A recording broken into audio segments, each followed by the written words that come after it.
राष्ट्रनीति का नया दौर, राजनीति का एक नया आगाज। देश की राजधानी जुड़ेगी प्रदेश की राजधानियों से, क्योंकि अब प्रदेश बदलेंगे देश। हर गांव, हर शहर की होगी बात, पूरी सच्चाई और निष्पक्षता के साथ। खबरों का पूर्ण स्वराज, क्योंकि हमारे लिए देश है सबसे पहले। सुबोध आश्रम कोइराजपुर हरहुआ वाराणसी के प्रांगण में आज दिनांक 5 नवंबर 2023 को श्री स्वामी आनंद प्रभु जी ने अपने शिष्यों के बीच चारों वेदों का संपूर्ण ज्ञान सूक्ष्म सारांश के रूप में व्याख्या किया। प्रभु श्री ने सनातन धर्म को सारे पंथों का मूलाधार मानते हुए लोगों को विश्व संदेश दिया।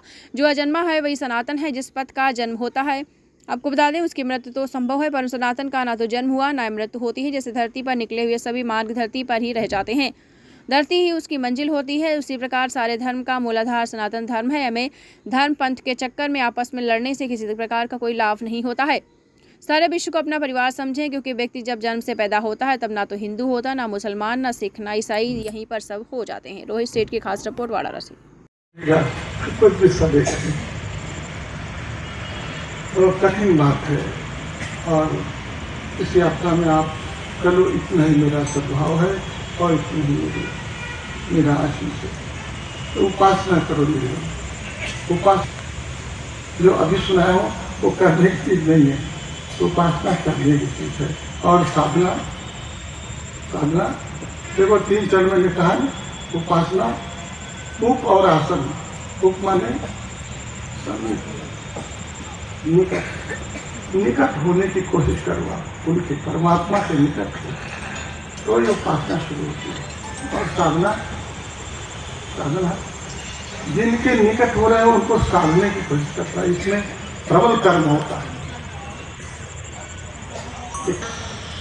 कर्मकांड नहीं मेरे बन, कर्मकांड नहीं, ये कर्मकांड तो वो नैया है, जैसा अथर्ववेद कह रहा है। ये कैसी नैया है? ये नैया है, ये वो नाव नहीं है जो हमको उस पार ले जा सके, ये बीच में डूब जाने वाली नाव है। और क्यों?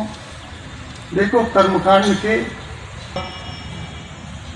कितनी त्रुटि हो सकती है इसका पता नहीं, तो त्रुटिपूर्ण हो सकता है। यदि बहुत सावधानी से करो तो भी इसका ज्ञाता नहीं कोई। और इसलिए हर अनुष्ठान के साथ में क्या करते हो आप? देखो एक सरल सी बात है, जिसको आप स्वीकार कर पाओगे, समझ पाओगे जब आप उसके बाद यदि केवल स्वाहा करते हो तो अभी ये कर्म तुम्हारा पूर्ण नहीं हुआ। ये कर्मकांड तो हुआ मेरे बंधु, कर्म पर बोलते हो वो कर्मकांड होता है। और जब बोलते हो कि ये मैं कब योग बनेगा, वो कर्म तुम्हें उस प्रभु से मिलाने वाला कब बनता है जब उनके लिए होता है। अभी मेरा कर्म खाते हो अपने लिए, जो भी करते हो, व्यवसाय करते हो, पढ़ते हो, लिखते हो, सब अपने लिए करते हो। और इसलिए लेकिन ये कर्म योग नहीं होगा, और जब कर्म योग नहीं होगा तो परमात्मा से तुम्हारा मिलन नहीं हो सकेगा। और देखो ये दुनिया की सबसे बड़ी त्रासदी है। कितने देर पूजा करोगे तिलक जी मंदिर में? कितने देर पूजा करेंगे आप? कितने देर ध्यान करेंगे? बोले क्यों नारायण जी बोले कितने देर ध्यान करेंगे? कोई अनुष्ठान कितने देर महाराज आज ये जो कथा चल रही है, जिसका आज ये कल ये समापन है, क्या कहना चाहेंगे सनातन धर्म को लेकर?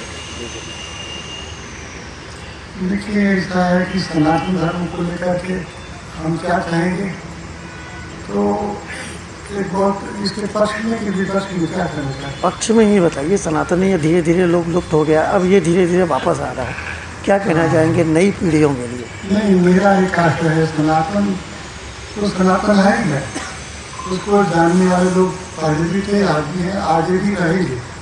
और धीरे धीरे आया है और धीरे धीरे चला गया था। ये बात वस्तुतः सनातन की नहीं है।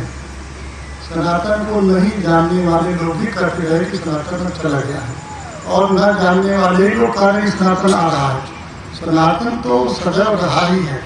और हाँ, अब उनके लिए तो सनातन को समझते हैं केवल हिंदू सनातनी है, या मुसलमान सनातन से विरोधी है, या ईसाई इसका विरोधी या सिख इससे बाहर है, ये बात ठीक नहीं है। सनातन तो वो सनातन है जो जिसके बिना कोई भी अलग पंथ धर्म हो ही नहीं सकता, ऐसा सनातन धर्म है। हिंदू का भी आधार सनातन है और मुसलमान का भी आधार सनातन है।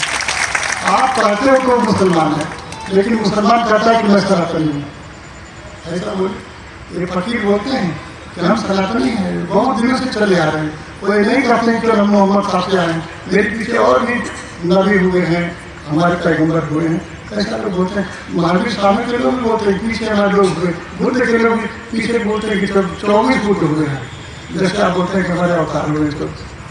तो सनातन जो है मेरे अपने शायद मेरे भाई बंधु समझता, सनातन सबका आधार है और सनातन पहले भी था, आज भी है, आगे भी रहने वाला। हाँ, इतना जरूर है कि इसको हमने टबरों में बांट दिया, पंथों में हमने बांट दिया। तो हम ये कहेंगे कि हिंदू सनातनी है तो उसको सबको स्वीकार करने वाला सनातन होना चाहिए। चारा वगैरह का भी आयोजन किया है? जरूर, यदि संत हैं, शिष्य हैं, तो उन्हें प्रसाद भी स्वामी जी के सानिध्य में प्राप्त करने का अवसर मिलना चाहिए। और यह चतुर्थ स्वबोध कुंभ स्वामी जी अपने श्री गुरुदेव प्रज्ञा पुरुष ओमानंद प्रभु जी अपने नागा बाबा के गुरुदेव की स्मृति में यह चतुर्थ स्वबोध कर रहे हैं। इससे पूर्व 3 स्वबोध कुंभ और हो चुके हैं। 3 स्वबोध कुंभ सन 1985 में, सन 1998, सन 2012 में और ये 2023 में कार्यक्रम संपन्न हो रहा है।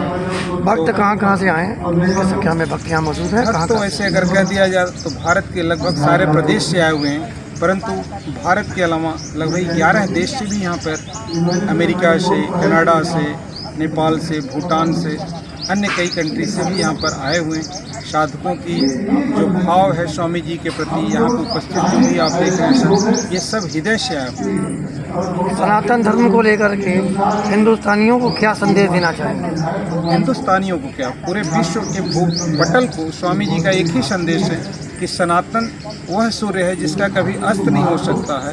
अन्य जो भी पंथ हैं वो सनातन के ही